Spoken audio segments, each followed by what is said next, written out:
पाहुणे आले म्हणून सासरेबा बाजारपेठेत गेले. 1450 रुपये डझन हापूसचे आंबे आणले. सासूबाईंनी छान आंब्याचा रस केला, पात्र वाढली. जावई बाबा पात्र येऊन बसले, पण जसा पात्रात आंब्याचा रस पाहिला तसं जावयानं गरर दिशी तोंड फिरवलं. म्हणला कळायला पाहिजे होता आज रविवार होता. आंब्याचा रस गोड होता, जावयाला आवडत नव्हता. आणि जावयाला जे आवडत होतं ते गोड असू शकत नाही. काय खावं हे सुद्धा आपल्याला कळत नाही. विंचू पाहिलाय का? विंचू पाहिलाय का? नाही, जवळ घेऊन पाहिलाय का? जवळ घेऊन कोणी पाहिलं असेल त्यालाच माहिती विंचू काय, त्याच्या वेदना काय. एकदा का त्यानं नांगी मारली तर दिवसभर काही सुचत नाही. अगदी 10 गाडी काठी घेऊन त्याच्या पाठी लागलं तरी ते 10 गाड्यांना विंचू घाबरत नाही. एवढा विषारी विंचू आहे. पण एवढा विषारी विंचू जो 10 गाड्यांना घाबरत नाही, अशा विंचवाने जर पाल पाहिली आणि पालनं जर विंचू पाहिला तर 10 गाड्यांना जो विंचू घाबरत नाही, पाल पाहिल्याबरोबर नांगी खाली टाकतो पळत सुटतो.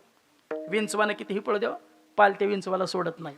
एवढा विषारी विंचू पाल खाते, पाल पचवते. मग पाल किती विषारी असेल? मग एवढी डबल विषारी असणारी पाल एखाद्या वेळेस कधी कोंबडीच्या तडाख्यात घावली ना, कोंबडी त्या पाल्याला सोडत नाही. एवढी डबल विषारी असणारी पाल कोंबडी खाते, कोंबडी पचवते. मग कोंबडी किती विषारी असेल? आता पुढचं बोलूच का?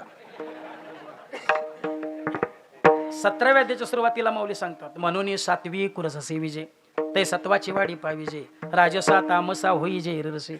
माऊली सांगतात सात्विक अन्न ग्रहण करा, सात्विक गुणाची वाढ होईल. देवाला सुद्धा तेच आवडतात. कोळी कन्या पुत्र होती जे सात्विक, तयाचा हरिक वाटे देवा.